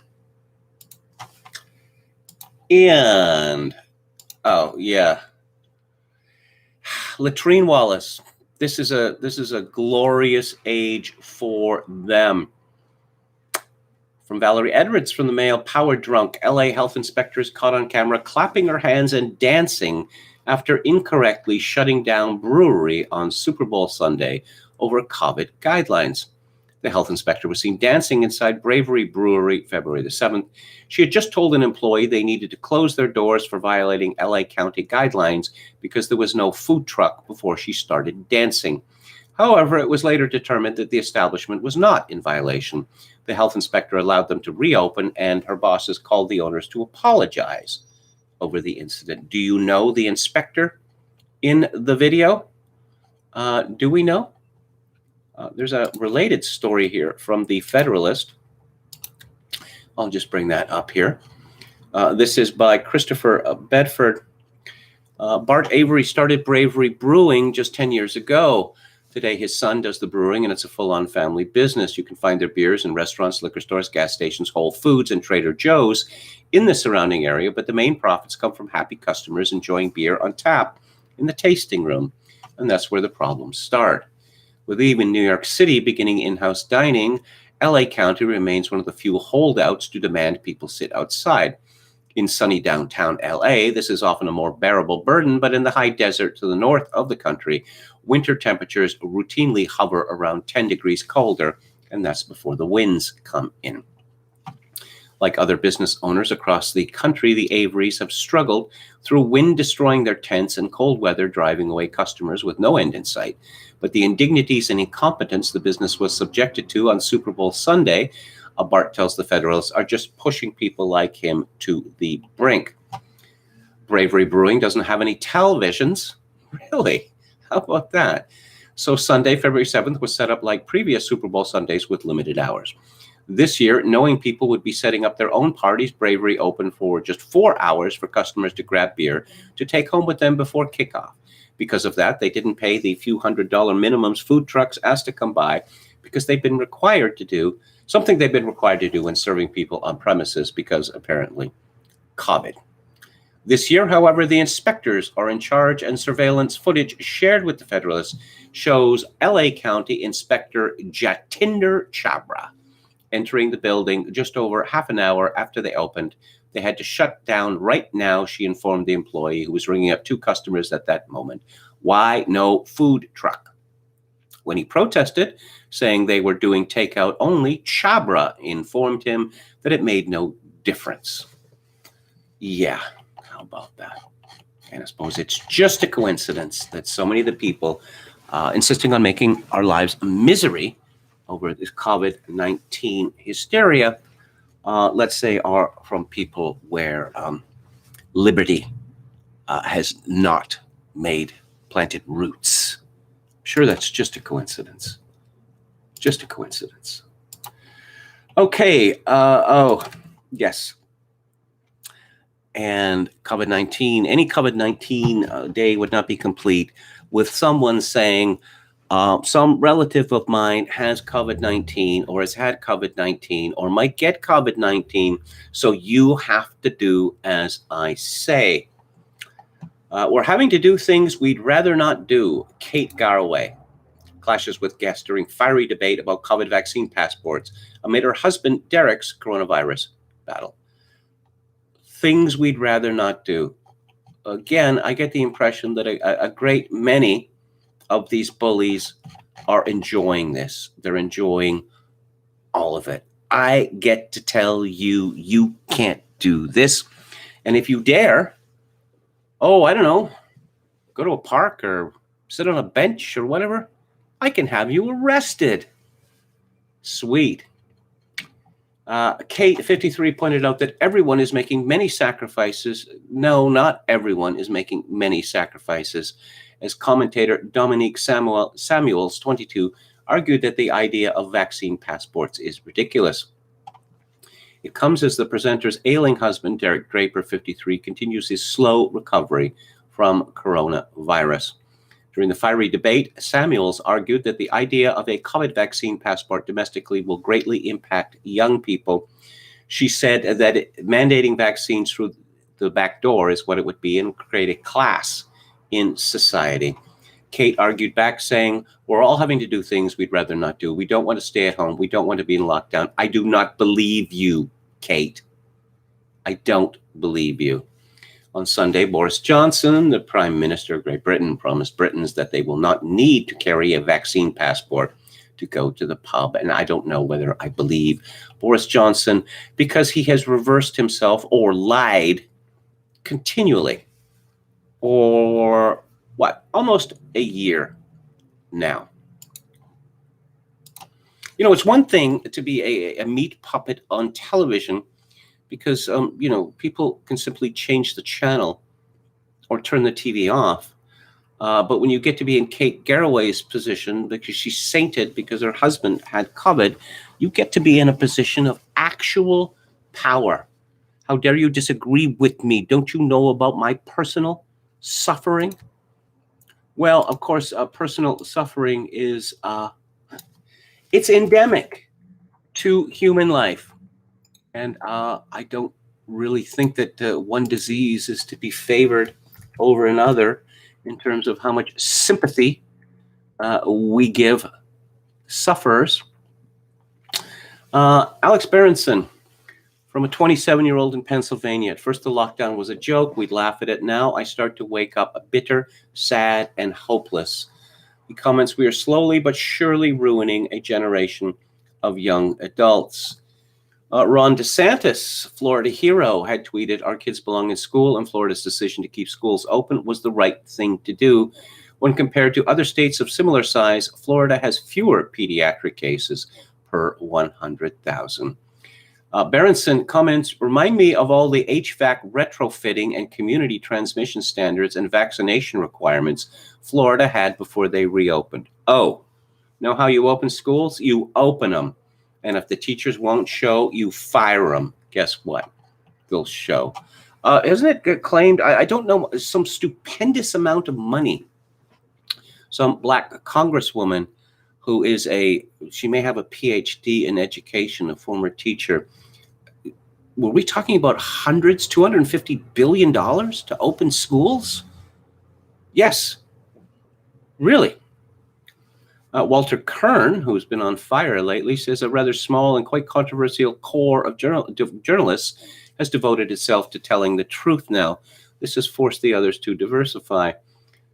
Berenson says, if by diversify you mean switch between attacking and ignoring, and then months later following along and beginning to admit what was true all along, yeah, I guess diversify it is. And finally, a tweet from Apurva Mandavili, making conclusive statements based on little and mixed evidence equals ideology, looking for clear, solid trends before rushing to conclusions equals science. Berenson comments, LOL masks. Oh, and then I'm old enough to remember when Apurva Mandavili was doing everything possible to play up the risk of opening schools over and over. How'd that work out for everyone? Your kids lost a year of school and maybe more. That's how. And there's a number of tweets here where this woman, Apurva, is attempting to scare everyone to death about the possibility of children going to school because everybody is going to die. Let us talk now about Martin Scorsese. He's in the news again, and I suppose devotees of the Marvel Cinematic Universe will not be pleased. He has an essay, a long essay in Harper's Magazine, which is actually devoted to a Criterion Collection box set of films by Federico Fellini. He paints a scene at the beginning, and it will give you an idea of how different the intellectual culture of America was in 1959. Exterior, 8th Street, late afternoon. Camera in non-stop motion is on the shoulder of a young man, late teens, intently walking west on a busy Greenwich Village thoroughfare. Under one arm, he's carrying books, in the other hand, a copy of the Village Voice. He walks quickly past men in coats and hats, women with scarves over their heads, pushing collapsible shopping carts, couples holding hands, and poets and hustlers and musicians and winos, past drugstores, liquor stores, delis, apartment buildings. But the young man is zeroed in on one thing, the marquee of the Art Theatre, which is playing John Cassavetes' Shadows and Claude Chabrol's Les Cousins. He makes a mental note and then crosses Fifth Avenue and keeps walking west, past bookstores and record shops and recording studios and shoe stores, until he gets to the 8th Street Playhouse. The cranes are flying, and Hiroshima Mon Amour and Jean-Luc Godard's Breathless is coming soon. We stay on him as he turns left on 6th Avenue and hustles his way past diners and more liquor stores and newsstands and a cigar store, and crosses the street to get a good look at the Waverly Marquee, Ashes and Diamonds. He cuts back east on West 4th past Kettle of Fish and Judson Memorial Church on Washington Square South, where a man in a threadbare suit is handing out leaflets. Anita Ekberg in furs and La Dolce Vita is opening at a legitimate theater on Broadway with reserved seats for sale at Broadway ticket prices. He walks down LaGuardia Place to Bleecker, past the Village Gate and the bitter end to the Bleecker Street Cinema, which is showing Through a Glass Darkly, Shoot the Piano Player, and Love at 20, and La Nata is held over for a third straight month. He gets in line for the Truffaut movie and opens his copy of The Voice to the film section, and a cornucopia of riches jumps from the pages and swirls around him. Winterlight, Pickpocket, The Third Lover, The Hand in the Trap, Andy Warhol screenings, Pigs and Battleships, Kenneth Anger and Stan Brakhage at the Anthology Film Archives, Le Doulos, and in the midst of it all, looming larger than the rest, Joseph E. Levine presents Federico Fellini's 8½. As he pours over the pages, the camera rises above him and the waiting crowd, as if on the waves of their excitement. Okay, so that world is gone. Well, why is it gone? I think that demography plays a great part in this. Immigration, specifically. The immigrants, which have flooded into America in the tens of millions since 1959, especially since 1965, they have little interest in our art. Very little interest indeed. The collapse of the public education system and, well, frankly, dysgenic breeding in the United States has meant that people are stupider. Americans are stupider in the main than they were in 1959, and also earlier what I was talking about, the collapse of standards. Movies by Truffaut or Bresson or whatever, again, how are they any better than the Hangover movies or Marvel movies or any of this stuff? That you're guilty of elitism or classism if you dare suggest that intellectual standards exist. Scorsese continues, flash forward to the present day as the art of cinema is being systematically devalued, sidelined, demeaned, and reduced to its lowest common denominator, content. As recently as 15 years ago, the term content was heard only when people were discussing the cinema on a serious level, and it was contrasted with and measured against form. Then gradually it was used more and more by the people who took over media companies, most of whom knew nothing about the history of the art form or even cared enough to think that they should. Content became a business term for all moving images, a David Lean movie, a cat video, a Super Bowl commercial, a superhero sequel, a series episode. It was linked, of course, not to the theatrical experience, but to home viewing on the streaming platforms that have come to overtake the movie-going experience, just as Amazon overtook physical stores. On the one hand, this has been good for filmmakers, myself included. On the other, it has created a situation in which everything is presented to the viewer on a level playing field, which sounds democratic, but isn't. If further viewing is suggested, by algorithms based on what you've already seen, and the suggestions are based only on subject matter or genre, then what does that do to the art of cinema? Scorsese argues curating isn't undemocratic or elitist, a term that is now used so often that it's become meaningless. It's an act of generosity. You're sharing what you love and what has inspired you. The best streaming platforms, such as the Criterion Channel and Mubi, and traditional outlets such as Turner Classic Movies, are based on curating. They're actually curated. Algorithms, by definition, are based on calculations that treat the viewer as a consumer and nothing else. Yes, we are all consumers now. That is apparently our purpose on Earth, is to consume. We are born, we consume, and then we die. He goes on to a long appreciation of Fellini and his films, especially 8½, which he notes had an enormous effect on filmmakers, inspiring Paul Mazursky's Alice in Wonderland, Woody Allen's Stardust Memories, and Fosse's All That Jazz, not to mention the Broadway musical 9. He goes on to note that it's difficult for Fellini to get movies actually released in the United States now, because I guess people just aren't interested in that kind of thing, and films in foreign languages are seen as an affront to audiences. He concludes, Scorsese does, everything has changed, the cinema and the importance it holds in our culture. Of course, it's hardly surprising that artists such as Godard, Bergman, Kubrick, and Fellini, who once reigned over the great art form like gods, would eventually recede into the shadows with the passing of time. But at this point, we can't take anything for granted. We can't depend on the movie business, such as it is, to take care of cinema. In the movie business, which is now the mass visual entertainment business, the emphasis is always on the word business, and value is always determined by the amount of money to be made from any given property. In that sense, everything from Sunrise to La Strada to 2001 is now pretty much wrung dry and ready for the art film swim lane on a streaming platform.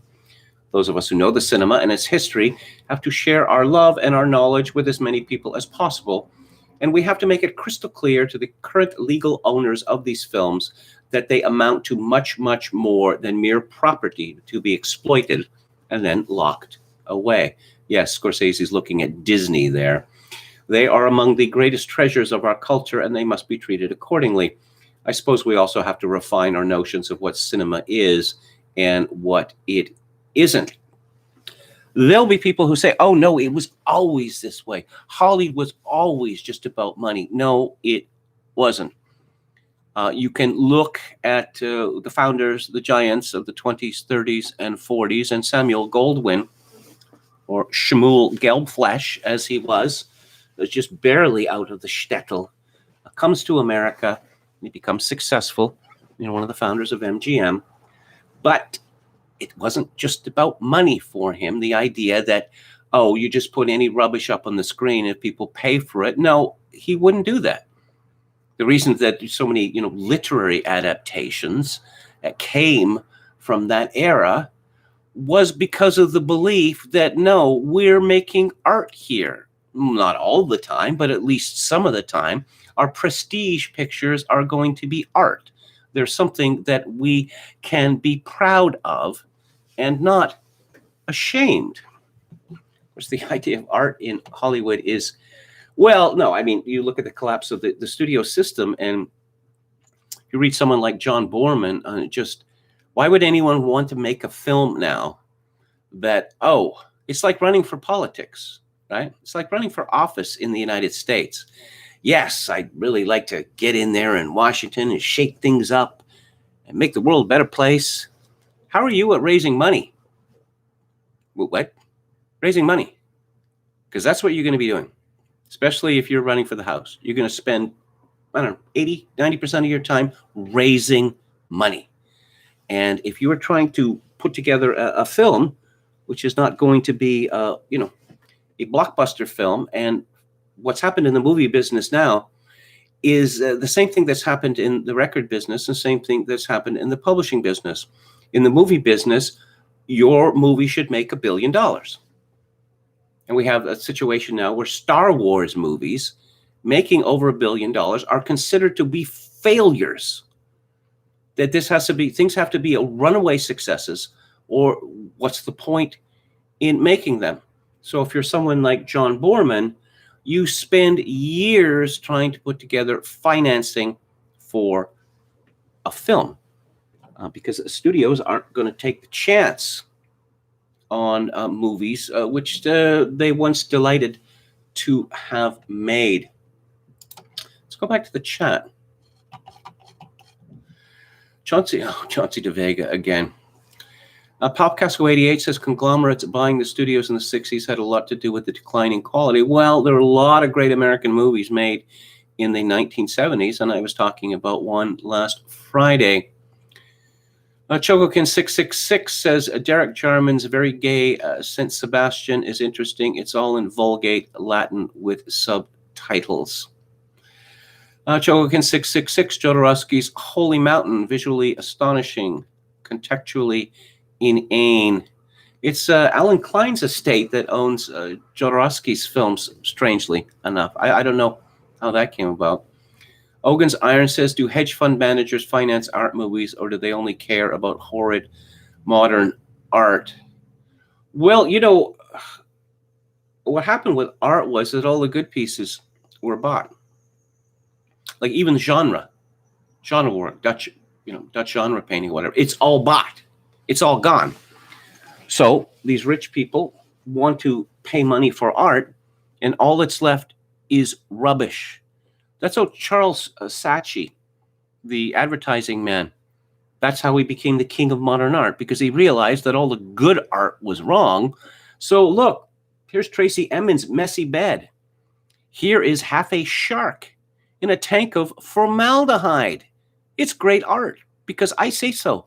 And you should pay through the nose through this. And of course, it's a pyramid scheme. People start paying through the nose for it. And other people say, oh no, I got to get in on this because otherwise, you know, half a shark in a tank of formaldehyde, it'll cost me $100 million. You notice how many producers are attached to movies now? You know, producer, executive producer, et cetera, et cetera, et cetera. And how many of these people actually do any producing on these movies is an interesting question. How much is Hollywood a money laundering machine, says St. Martin 17773. Alex Cox has been pushing this line for quite some time, that Hollywood is all about money laundering. Alex Cox also made a very good point about the amount of, well, let's say drug abuse and alcohol abuse that one sees in Hollywood. And Alex Cox, who of course made Repo Man and Sid and Nancy and many other films since then, Cox argues that Hollywood wants broken people because broken people are easier to control. Kenneth White 2 says, I do think that the KMG show's commentary on films and books is top tier. Well, thank you. It's very kind of you. Yo Mama says there was literally a Dilbert episode about the art scheme. If you see that movie, An Education, what's that woman's name? Carrie Mulligan was in it. Peter Sarsgaard. It's pretty good. What, in the 1950s, London, going into secondhand shops and getting Picasso etchings for 20 pounds or something like that. It's pretty shocking. And you think, no, that's not right. Well, no, it was true. It was true. All right, Satyricon. Oh, I saw that movie when it came out, and I thought it was going to make me vomit. Ugh. I just had the whole grain linguine primavera, says Chogokin666. Whole grain, huh? Hikma Warrior loves both Amarcord and Roma. I don't know. Scorsese talks up E. Vitelloni, which I gather, might be the film closest to him personally because he sees analogies there with his youth and his friends. I love the British translation, spivs. There's I don't know, kind of a histrionic vulgarity in Fellini that I'm not all that keen on. but perhaps that's just me. Okay. I think this is the show for today. Oh, form and function are inseparable, says Hikmah Warrior. Yeah. Alexander Dumas, being half black, was played up by Google's main page last year, says Media Hits. Is that why Alexander Dumas was great? Because he was half black? Again, what I mentioned earlier is, Shakespeare has so much to teach us. Yeah, so great literature must be didactic. Or very noticeably didactic. Let's look speaking of culture, what is coming up later in the week, or just coming up, period. I'm going to list everything that's coming up. On Theater Thursday, this Thursday, February 18th, I'm going to be discussing Henry King's outstanding movie from 1949, 12 O'Clock High. And then another 40s classic on February 25th, Michael Curtis, Mildred Pierce, starring Joan Crawford. March 4th, David Hemmings and Vanessa Redgrave and Sarah Miles, who is the top 5 most beautiful women ever to have been in films. This is Michelangelo's Antonioni's Blow Up from 1966. On March the 11th, a comedy set in Ireland from 2011 by John Michael McDonough called The Guard. And then on March 18th, a double feature. A movie that was supposed to be serious, but turned out to be a comedy, and a sequel that's not really a sequel, that is one of the craziest movies Hollywood ever produced.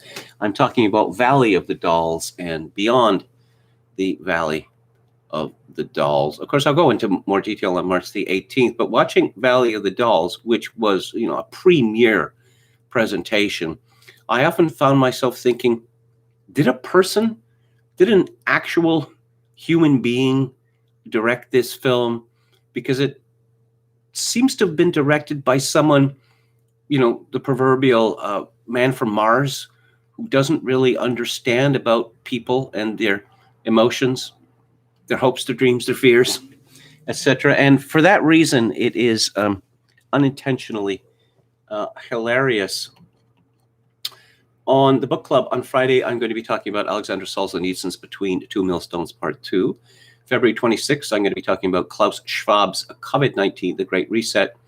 March the 5th, Helen Andrews' Boomers.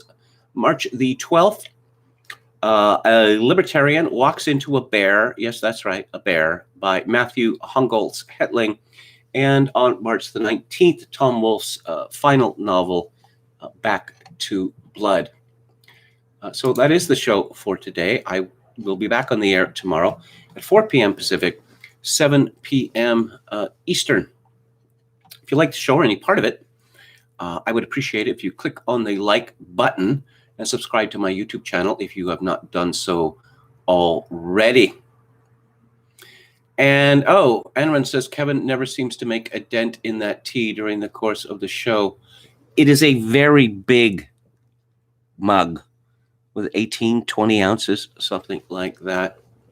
I don't want to have to, spend a penny during the course of the show.